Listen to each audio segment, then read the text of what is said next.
লা তুকবালু সালাতুন বিগাইরি তুহুরিন ওয়ালা সাদাকাতুন মিন গুলুলিন, পবিত্রতা ব্যতীত কোনো নামাজ কবুল হয় না। নবীজি বলছেন হালাল ব্যতীত কোনো দান সাদাকা কবুল হয়, কবুল হয়। রাসূলুল্লাহ সাল্লাল্লাহু আলাইহি ওয়াসাল্লাম বলেছেন কবুল হয়। আপনি যদি বলেন তাহলে আর দিতাম না, দিয়েন না, আপনার মতো বেডইত না দিলে ইসলাম কাইতিত না, আপনি দিয়েন না, বহুত জনে দেয় না। তা এই কারণে ইসলাম আটকায়া যায় না। কারো একক কোন ব্যক্তির কাছে ইসলাম ঠেকা না, ঠেকা কথা বলেন না। 1450 বছর পর্যন্ত ইসলাম এই পর্যন্ত পৌঁছেছে কোন একক ব্যক্তির মাধ্যমে, তাই এই জন্য হালাল জরুরি বিষয়, ইসলামের গুরুত্বপূর্ণ বিষয়। মুআমালাত, লেনদেন, লেনদেন অত্যন্ত গুরুত্বপূর্ণ বিষয়। আল্লাহ তাআলা গুরুত্ব দিয়েছেন, নবী সাল্লাল্লাহু আলাইহি ওয়াসাল্লাম গুরুত্ব দিয়েছেন। কোরআন শরীফের আয়াত সূরা আর রহমানের মধ্যে আছে শুরুতেই, ওয়া আকিমুল ওয়াজনা বিল কিসত ওয়া লা তুখসিরুল মিজান। আল্লাহ তাআলা বলেন সততার সাথে, ইনসাফের সাথে ওজন পূর্ণ করো, ওয়া লা তুখসিরুল মিজান, কোনো ভাবেই ওজন কমাইও না, ওজন কমাইও। কোরআন শরীফে আল্লাহ বলছে ওয়া আউফুল কাইলা, তোমরা কাইল ওজন পূর্ণ করো। হ্যাঁ, ওয়া নাদাউ মাওয়াজিনাল কিসত লিয়াউমিল কিয়ামah, আল্লাহ বলেন ইনসাফের পাল্লা আমি হাসরের ময়দানে স্থাপন করব, এক বিন্দু জুলুম হবে না। হিসাব করে মাইপা ওজন করে তোমারে জান্নাত বা জাহান্নামে পাঠাবে। এই যেটারে আমরা মিজানের পাল্লা বলি না, ফামান সাকুলাত মাওয়াজিনুহু, ওজন হবে হাসরের ময়দানও ওজনের পাল্লা স্থাপন হবে। এই জন্য আপনাদের কাছে যদি এটা কষ্ট লাগে, হালাল রোজগার গুরুত্বপূর্ণ। সুদের টাকা দিয়া ছেলেটারে কোন বিবেকে বিদেশ পাঠাইলেন? কেন নিজের আখিরাত বরবাদ করে দিলেন? কেন বরবাদ করে দিলেন? কিস্তির টাকা দিয়া ঘরের ফার্নিচার কেন কিনলেন? যতদিন পর্যন্ত এই কিস্তির টাকার ফার্নিচার ঘরে থাকবে, একটা ইবাদত তো কবুল হবে না। আপনি আখিরাতে গেলে না দেখবেন জিরো, জিরো। কেন হারাম রোজগার করবেন? কেন কাস্টমারকে ঠকাবেন? কেন মানুষকে প্রতারিত করবেন? এক মুসলমান প্রতারিত করতে পারে না। হাদিসের মধ্যে আছে, এবার শুনেন, রাসূলুল্লাহ সাল্লাল্লাহু আলাইহি সাল্লাম স্পষ্ট, নবীজি সাল্লাল্লাহু আলাইহি সাল্লাম মদিনার বাজারে গেছেন। নবী শুধু মসজিদে বসে থাকেন নাই, একেবারে স্পষ্ট আছে হাদিসে, আল্লাহর নবী সাল্লাল্লাহু আলাইহি সাল্লাম মদিনার বাজারে গেছেন, গিয়া গমের দোকানদার গম বেচে, গম স্তূপ দিয়ে রাখছে, শুকনা গম। আল্লাহর নবী ভিতরে হাত ঢুকাই দিলেন, কসম আল্লাহ, নবীজি নিজে ভিতর থেকে গম যখন টান দিয়া বের করছেন, দেখেন যে ভিতরের গমগুলো ভিজা সব,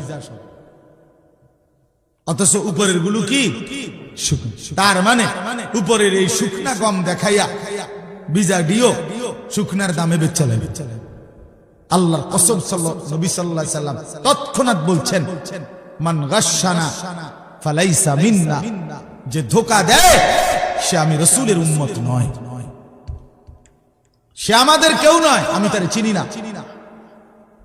তো নবী যখন বলে আমার কেউ নয়, এই প্রতারক, এই বাটপার, তাহলে সুপারিশ তোমার আব্বানি করবে। তখন হাউজে কাউসারের পানি আপনার কোন বাফে দিবে? তখন কে দিবে? বলেন বলেন। ছেলেরা, বাপ আল্লাহর দোহাই কথা বলো না। এই ছেলেরা, কথা বলো না, এমনি দাঁড়াও, এমনি বসো তোমরা।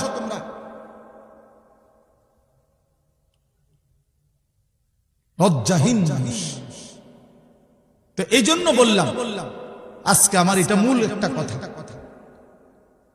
এক নাম্বার হলো এই সূরার ওয়াইলুল লিল মুতাফফিফিন, ওজনে কম দাও। এবার শুনেন শেষ এই ব্যাপারে শেষ কথাটা। কোরআন শরীফে একটি জাতির কথা আছে, হযরত শুআয়ব আলাইহিস সালাম। এই শুআয়ব আলাইহিস সালাম একজন নবী ছিলেন, মুসা আলাইহিস সালামের শ্বশুর। ওই যে মুসা নবী ফেরাউনের বাহিনীর ভয়ে যে চলে গেছিলেন, গিয়া যেখানে আশ্রয় নিলেন, ওই এলাকার নামই হলো শুআয়ব আলাইহিস সালামের কওম। এই শুআয়ব আলাইহিস সালামের জাতি আল্লাহ তাআলা ওই নবীর কওমকে, আল্লাহ তাআলা পুরা জাতিকে আল্লাহর নাফরমানির কারণে আযাব দিয়ে একদিন রাত্রি গভীরে একজন ফেরেশতা আইসা বিকট জোরে একটা চিৎকার মারছে। একটি চিৎকারে পুরা জাতি উপর হইয়া পইরা, কোলের বাচ্চা, দুধের বাচ্চা, পেটের বাচ্চা, জওয়ান, বুড়া, নারী, পুরুষ সব মরে গেছে, সব। ফাসবাহু ফি দারিহিম জাসিমিন, কোরআন শরীফে আছে। এই জাতি আল্লাহ তাআলা কেন ধ্বংস করছে? শুআয়ব আলাইহিস সালামের কওমকে কোরআন শরীফে স্পষ্ট আছে, তাদের মূল অপরাধ ছিল তারা ওজনে কম দিত। খোদার কসম, এটা কোরআনের আয়াত। ওরা ওজনে কম দিত। এই ওজনে কম দেওয়া যখন ব্যাপক হইছে, এই বদভ্যাস যখন কোনোভাবে ছাড়ে না, কোরআনে আছে শুআয়ব আলাইহিস সালাম দুয়ারে দুয়ারে হাইটা হাইটা প্রত্যেকের কাছে হাজারবার, লক্ষবার বলছে, হে আমার জাতি, লা তানকুসুল মিকিয়াল, ওজনে কম দিও না, তোমরা বিপদে পড়বা। ইন্নী আখাফু আলাইকুম আযাবা ইয়াউমিন আযীম, আমি তোমাদের উপরে বড় ভয়ানক আযাবের ভয় পাচ্ছি, তোমরা ওজনে কম দিও না। কিন্তু নাফরমান কওম কোনোভাবেই পাত্তা দেয় না, শুনে নাই। ফলে একদিন সত্যি সত্যি আল্লাহ তাআলা চূড়ান্ত আযাব দিয়ে পুরা বাচ্চা, পুরা কওম শেষ করে দিয়েছে। এজন্য হারামখোর টিকে না, কোন হারামখোর, কোন টিকে না, কোন সুদখোর, কোন হারামখোর, কোন অবৈধ উপার্জনকারী পৃথিবীতে 2 পুরুষ, 3 পুরুষ, 4 পুরুষ দীর্ঘদিন যাবত টিকে না।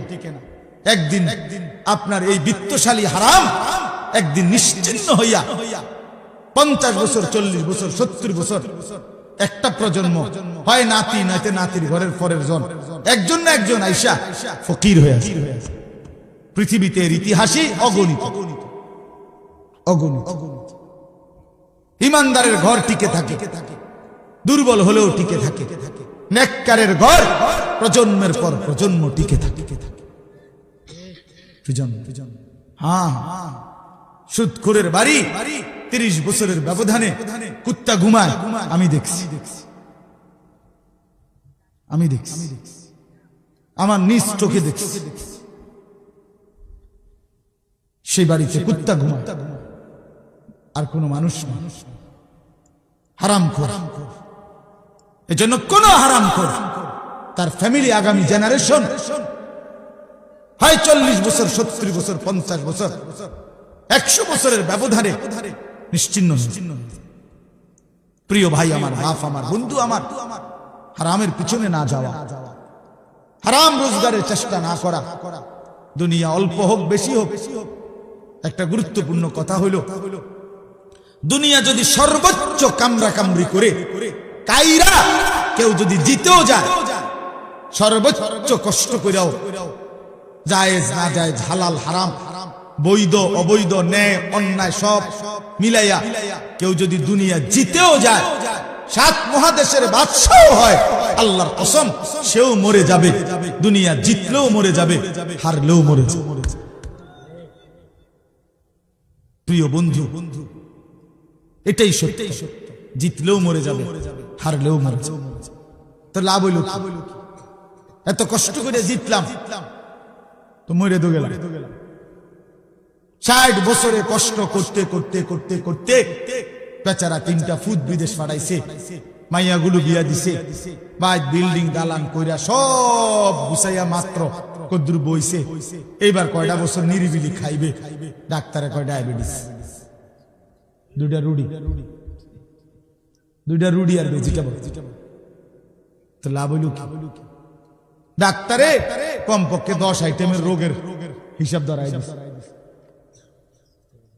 সব তাহলে লাভ হলো কি ভাই? তো জিতটা লাভ হলো কি? এই মাথার ঘাম পায়ে ফেলে এত মিথ্যা, এত চুরি, এত বাটপারি, এত 2 নম্বরই, এত ধান্দাবাজি করে যা করলাম তা তো দুনিয়ায় আমারে ভোগ করতে দিল না, তা আখিরাতে কি দিবে? কবরে কি দিবে? হারামের কোনো বিনিময় কবরে মিলবে? হারামের কোনো বিনিময় আখিরাতে মিলবে? তো দুনিয়ায় তো মিলে না, দুনিয়ায় তো মিলে না। আজকে এই বিষয়টাই বলে, বহুতই গুরুত্বপূর্ণ বিষয়। তাহলে এই এক অর্থ বললাম আপনাদের কাছে, ওয়াইলুল লিল মুতাফফিফিন। আরেকটা অর্থ বলুন, বাকিগুলো আমি তরজমা বললেই শেষ। এই 3টা আয়াত, এটাই মূল বক্তব্য, বাকি আয়াতের অর্থ বললেই শেষ। তাহলে 1 নাম্বার বুঝলেন, আল্লাহ তাআলা এই সূরার মাধ্যমে, এই প্রথম আয়াতের মাধ্যমে বললেন ওজনে কম না দেওয়া। এবার আসেন, এটার আরেকটু ব্যাপক অর্থ হলো তাফসীরের মধ্যে লিখছে, আমার কাছ থেকে যেই কোনো প্রাপককে, যেই আমার কাছে কিছু পাবে, যারই হক আমার কাছে আছে, তার হক কম দেওয়া, তাকে ঠকানো, এটাই তাতফীফ, ওই ব্যক্তির জন্যই জাহান্নাম। বুঝছেন আমার কথা? এইটা হলো দ্বিতীয় অর্থ তাফসীর। এই 2টা অর্থই বলবো, একটা বলে ফেলবো। কোন ব্যক্তি তার প্রাপককে, তার প্রাপ্য কম দেওয়া, ঠকানো, এটাই তাতফীফ, ওই ব্যক্তি মুতাফফিফ, তার জন্য জাহান্নাম। এখন আমাদের কাছে হক 2টা, 1 আল্লাহর হক, 2 বান্দার হক।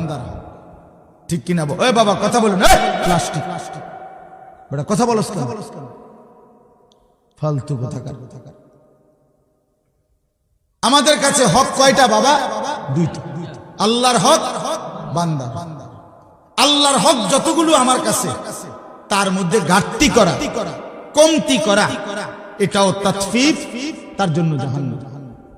বান্দার হক আমার কাছে যা, তার মধ্যে ঘাটতি করা, কম দেওয়া, ঠকায় দেওয়া, না দেওয়া, এটা তাতফীফ, এর জন্য জাহান্নাম। তাহলে এবার ভাগ করেন। 1 নাম্বার আল্লাহর হক, আল্লাহর হকে কমতি করা, এটা তাতফীফ। তাহলে আল্লাহর হক অনেক, নামাজ, রোজা, হজ, যাকাত, জিকির, তেলাওয়াত। তো আমি শুধু একটা বলি, যেহেতু এক মাহফিলে সব বলতে হবে, এটা কোনো জরুরি না। এক ওয়াজে 1 ঘন্টায় পুরা 23 বছরের ইসলাম পুরাটা বুঝাইয়া দেওয়া দায়িত্ব। তাইলে একটা বলি, আল্লাহর হক নামাজ। এই নামাজ যারা পড়েন তাদের সাথে বলতেছি আগে, যারা নিয়মিত বা যারা মনে করেন নামাজি মানুষ, আপনাদেরকে আগে বলতেছি। বেনামাজির কথা একটু পরে, আগে নামাজিরা শুনেন। এই নামাজ যারা পড়েন নিয়মিত, আপনাদের জন্য কথা হলো, আল্লাহ এখানে বলছে এই আল্লাহর হক এই নামাজের মধ্যে যারা আদায়ের মধ্যে ত্রুটি করে যে কোনো রকমের, তারা তাতফীফ, তাদের জন্য জাহান্নাম। হ্যাঁ, আমার কাছে গাড়িতেও কিতাব আছে, তাফসীরে মাআরিফুল কোরআনে স্পষ্ট লেখা আছে। আমাদের কামরুলের রোমেও এই তাফসীর আছে। ওই যে আমার ছাত্র যে মাওলানা, আপনাদের ইমাম, ওখানে লেখা আছে স্পষ্ট, হযরত ওমর রাদিয়াল্লাহু তাআলা আনহু, চিনেন তো? তিনি একদিন দেখলেন মসজিদে নববীতে এক ব্যক্তি নামাজ পড়তেছে। তো দেখলেন ওই লোক 2টা কাজ করছে। 1, রুকু সেজদা ঠিক মতো দেয় না। 2, পুরাটা নামাজ তাড়াহুড়া করে আদায় করছে। আল্লাহর কসম, ওমর রাদিয়াল্লাহু তাআলা আনহু তাকে ডাক দিয়ে বললেন, লাকাদ তাফফাফতা, তুমি তোমার নামাজে তাতফীফ করেছ, অতএব তোমার জন্য জাহান্নাম। এই যে তাতফীফ, রুকু সেজদা ঠিক মতো দেয় না। অসংখ্য মানুষ আছে, আপনার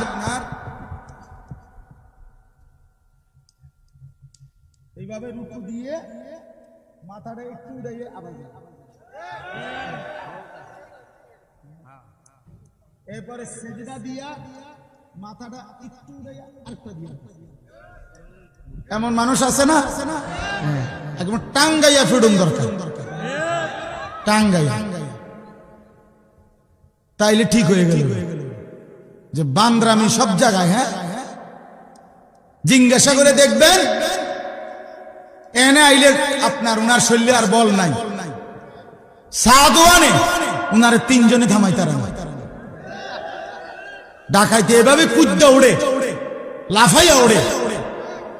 হেইতে বেড়ারে যদি আল্লাহ দোয়াই কাকু আপনি কুদ্দু থামেন, আরে রাখ বেড়া ঠাক উড়ে এলাম, বেড়া হ্যাঁ তো উড়ে এলে নামাজের কুয়া কেন? নামাজ এভাবে পড়বেন কেন?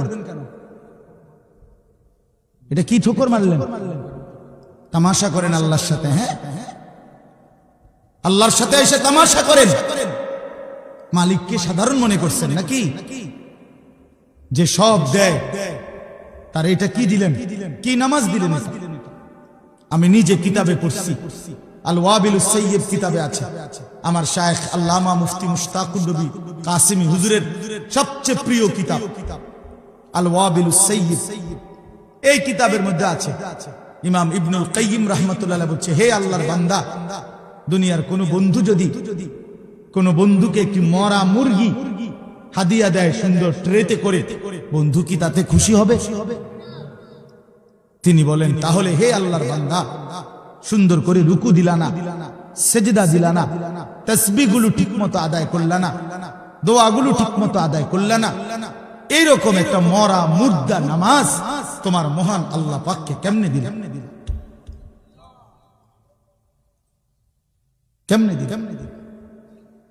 শুরু থেকে নিয়ে আল্লাহু আকবার এই নিয়ত বাঁধা, সুবহানাকাল্লাহুম্মা বিহামদিকা, এই সানা সূরা ফাতিহা, আরেকটা সূরা রুকুর তাসবিহ, সেজদার তাসবিহ, আত-তাহিয়াতু, দোয়া দুরূদ শরীফ, দোয়ায়ে মাসুরা, দোয়ায়ে কুনুত, বিতির নামাজের কোনটাই কদ্দুর শুদ্ধ করে ঠিক মতো কদ্দুর করতে পারো না, 60 বছর এই মালিকের আসমান জমিন চন্দ্র সূর্য গ্রহ নক্ষত্র আলো বাতাস রোদ বৃষ্টি আগুন পানি খাদ্য খাবার স্ত্রী সন্তান ঘর পরিবার, এই মালিকের সব কিছু ব্যবহার করে নাফরমান সেই মালিকের কয়টা তাসবিহ, কয়টা দোয়া, কয়টা সূরা ঠিক মতো শুদ্ধভাবে পড়তে পারো না, তোমার মতো নিকৃষ্ট নাফরমান অকৃতজ্ঞ আর কে হইতে পারে? অকৃতজ্ঞ বেটা। হ্যাঁ, স্কুলে পড়লে, কলেজে পড়লে, ইউনিভার্সিটিতে পড়লে, অথবা ছোটবেলায় পড়ালেখা না করলে আপনি আর কোরআন শরীফ অশুদ্ধ পড়লেও চলবে, সূরা কেরাত অশুদ্ধ হলেও চলবে, এই ফয়সালা আপনাকে কে দিছে? বলেন। আপনাদের অসংখ্য জেনারেল শিক্ষিত মানুষ এবং সাধারণ শ্রেণী মানুষের এটা ধারণা বেটা, এরা বিশ্বাস করে এই কথা, এরা মনে করে হুজুরদেরটা শুদ্ধ হইতে হইব, তাগোটা কি শুদ্ধ হন লাগবে। হ্যাঁ, আমরা যেহেতু হুজুর না, আমরা ঠিক কোন রকম জোড়া তালি দিয়ে হইলে হইব। আর আমগুড়ি কি হইতেইব? এটা তো এটা বেইনসাফি না কথা বলে, তাহলে এটা তো 5ই আগস্টের পরে চলার কথা না, এটা তো বৈষম্য। এটা বৈষম্য না। আমি বেহেশতে যাইতে হইলে পুরা সূরা কেরাত শুদ্ধ করে যাইতে হইব, আমনে বেহেশতে যাইতে পারবেন সূরা কেরাত অশুদ্ধ লইয়া, এটা কি ইনসাফ হইল না? এটা বৈষম্য কিনা? তো বৈষম্য যদি বাংলাদেশে না চলে তো জান্নাতে কেমনে চলবে? কি রে ভাই, আপনার বেহেশতে তো সোজা হইয়া গেল, আপনি বিড়ি খাইতে খাইতে বেহেশতে যাবেন গা? ওমা কিতা কি কাকা, আপনি দাড়ি কাটতে কাটতে বেহেশতে যাবেন গা? আপনি 2 নম্বরই করতে করতে বেহেশতে যাবেন গা? আপনি ওজনে কম দিতে দিতে বেহেশতে যাইবেন গা? আপনার ঘরে টেলিভিশন চলতে চলতে আপনি বেহেশতে চলে যাবেন, আপনার বেড়ি বেপর্দা হইতে হইও আপনি বেহেশতে যাইবেন গা? আর আমার বেলায় সব 100 বুঝাই দিতে হবে। ঘটনা কি? ইসলামে এই 2 রকম সিদ্ধান্ত কে দিল? কোরআন শরীফ যদি শুদ্ধ করতে হয় তো ইমানদার মাত্র প্রত্যেককেই শুদ্ধ করতে হবে। আপনি কই পড়ছিলেন আমার দেখার বিষয়। সাবধান মুসলমান, বছরের পর বছর আমি কমপক্ষে আপনাদেরকে বলে গেছি, আমি আল্লাহরে বলবো, একদিন দুই দিন না, এই হায়াতের 21 বছর আপনাদের কাছে বলছি। আজকে একদিনও আছে আপনাদের কাছে, কমপক্ষে 21 বছর আসছে। আমি মালিকের কাছে বলবো, মালিক আমি এই মানুষগুলোর কাছে 21 বছর বলছি, আপনাদের দুয়ারে দুয়ারে বলছি। এখন না আমি কম আসি, কুলাইতে পারি না মাহফিল, বয়সের কারণে, সময়ের কারণে হয়তো একটু বাহিরে বেশি যাইতে হয়। তা আমি কি এই মহল্লা ঘুরে ঘুরে যাই নাই? প্রত্যেক ঘরে, বাড়িতে বাড়িতে, পাড়ায় পাড়ায় এই চিল্লাই এত আজীবন বলে গেল, কেন পাত্তা দেন না? একজন আলেমের সাথে সম্পর্ক করতে পারলেন না? একজন ইমাম আছে, আপনার মাদ্রাসা আছে, হুজুর আছে, নুরানির শিক্ষক আছে, হেফজখানার উস্তাদ আছে, এতটা মাসুম বাচ্চা যদি আল্লাহর কোরআন কলিজা ছেড়া কণ্ঠে বাচ্চা ছেলেটা আল্লাহর কোরআন পড়ছে, হায় বদনসিব তোমরা যারা আল্লাহর কোরআন পড়তে পারো না। উচিত যে চোখের সামনে এতটা মাসুম বাচ্চা, এক অসহায় সন্তান, সে যদি আল্লাহর কোরআনের হাফেজ হইতে পারে, আপনি দুর্ভাগা আল্লাহর কোরআনের 10টা সূরাও শুদ্ধ করতে পারেন না, কিত্তেন বাত খান মিয়া, শরম লাগে না? লজ্জা থাকা উচিত মিয়া, লজ্জা থাকা উচিত। 10টা সূরা ঠিক করতে পারলেন না, জিন্দেগি বাত কতটি খাইলেন, ঘুম যাইলেন? বলেন কয়দিন চেষ্টা করছেন? একজন বলেন না হুজুর আমি 6 মাস চেষ্টা করছি, আমি পারি না। 1 বছর চেষ্টা করছি, আমি পারি না। বলেন বলেন তো, আপনি তো চেষ্টাই করেন, আমি এটার কিছু মনেই করে না, এটারে কোনো বিষয়ই মনে করে না। দাদা কইছে বানতাম দান, বানতে আসি ও দাদা, এটা আমাদের দেশে কয়। দাদা বলছে ওই ঢেকির মধ্যে ধান বান্নাইতে, হেতে ও দাদান, এটা ডেহির মধ্যে করতে আসে। ও দাদান মানে ভিজা দান, শুকাইছে না। এখন যতই ডারে কি করে, ডেকির মধ্যে করে, মাগার সাইল তো বাইর না, সাইল বাইর না, এটা সেভ হইয়া যায়। ভালো কথা, সাইল বাইর না, কারণ ধান যে কি ভিজা, ভিজা ধানের চাউল আলাদা হয় না, শুকাইতে হয়, শুকাইতে হয়। আহা মুসলমান, আফসোসের বিষয়, লজ্জা পাইয়েন না, এগিয়ে আসেন, শরম করে বা 900 করে পাশ কাটলে হয়, পাশ কাটলে হবে না। বুঝছি না, খেয়াল করছি না, কইছে তো বালাই, বলে তো আমরা লাগাই, বুঝি রে বুঝি, কয় তো ঠিকই কয়, পারি না। বাট ফার কথা, বিড়ি খাইতে পারে, হ্যাঁ বিড়ি খাবার বেলায় তো মাশাআল্লাহ এক্সপার্ট, গপ মারনের বেলায় আছেন, চা দোয়ানের আড্ডা দেওয়ার সময় আছেন, 14 গোষ্ঠীর বদনাম করবার বেলায় আছেন। কথা নাই, হাওলাত লয় মানুষের। ওই যে কালকে কিটা জানি তুমি একটা কথা কইতে লাগছিলা, কালকে কথাটা শেষ করতে আসছো না, দাও না এটা উড়াইয়া, বুঝেন না? এই দিলওয়ারি হাওলাত লইছে কথা, কালকের কথা, বয়স গত সোমবারের কথা, কিটা জানি তুমি একটা কথা উড়াইছিলা, কথাটা তো কি করছো না, শেষ করতে আসছো না, আজ যে গুদুর উড়াও, আজ এ দিলওয়ারি উড়াইয়া এই শুরু হইলো Ben Ben Ben Ben Ben Ben, মাসি এত বেন বেন করেন, ফালতু কথা এই পরিমাণ হয়। আফসোস মিয়া, আফসোস বাবা। আমি আমার জাতিকে বললাম, ছেলেরা বাপ, তোমাদেরকে রাত গভীরে বললাম, যে জীবন সেজদা নাই, যে জীবনে আল্লাহর কোরআন নাই, বন্ধু এটা কোনো জিন্দেগি না। প্রিয় ভাই, পাতের থালার নাম জীবন না, এক প্লেট খিচুড়ির নাম জীবন না বন্ধু। কিছু খাওয়া আর একটু ঘুম আর একটু পেশাব পায়খানা আর একটু যৌন চাহিদা পূরণ, এটা জানোয়ারের জীবন। এতটুকু প্রয়োজন জানোয়ারেরও পূরণ, কুকুর বিড়ালেরও পূরণ। আমরা মানুষ, আমরা ইনসান, আমাদের আল্লাহ আছে, আমাদের আকল পূর্ণ আকল। আমরা ছাগলের আকল না, আমরা মানুষের আকল। শুধু দুনিয়া ভোগ করার নাম জীবন। এই জন্য দয়া করে এই আয়াতের আলোকে বলুন, তাতফিফ, আল্লাহর ইবাদতের মধ্যে ঘাটতি করলে তাতফিফ, ঘাটতি করা যাবে না।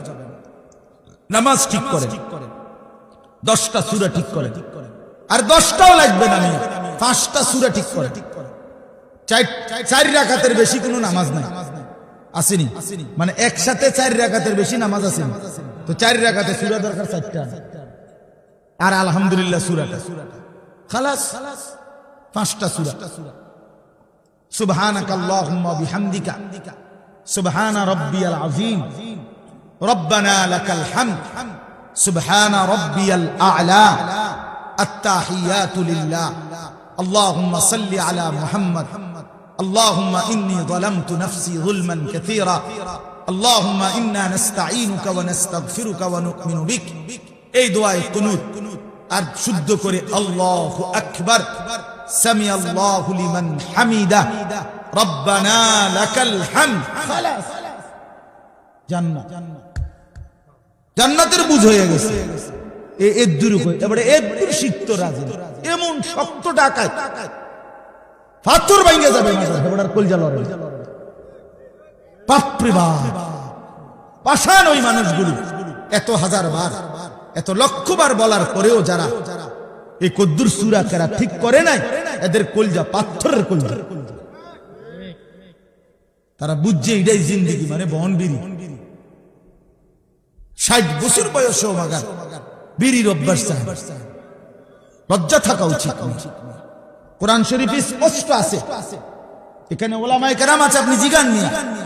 জাহান্নামীদের খাবার আল্লাহ নিজে কোরআনে বলছে, জাহান্নামীদের যে খাবার এটার বৈশিষ্ট্য লা ইউসমিনু ওয়ালা ইউগনি মিন জু', এটা পুষ্টি হবে না, এটার দ্বারা ক্ষুধা নিবারণ হবে না। এই দুইটা আইটেম জাহান্নামীদেরকে যা দেওয়া হবে খাইতে, ওইটার দ্বারা তাদের কোনো পুষ্টি হবে না, তাদের ক্ষুধাও নিবারণ হবে না।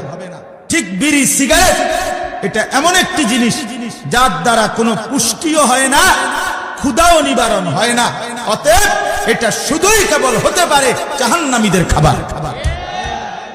ইমানদারের পছন্দ আগুন হইতে পারে, কোন মুমিন আগুনকে পছন্দ করতে পারে না। এটা তো আগুন, এটা প্রকাশ্য আগুন। আগুন নাকে মুখে দিয়া ধোঁয়া বাইর করে, এটা ইমানদারের পছন্দ হয় কেন? মুমিনের পছন্দ এটা হবে কি? বলে দুর্গন্ধ একটা মানুষের প্রিয় হয় কেন? বিড়ি সিগারেট দুর্গন্ধ না, না আতরের গন্ধ? তো তাইলে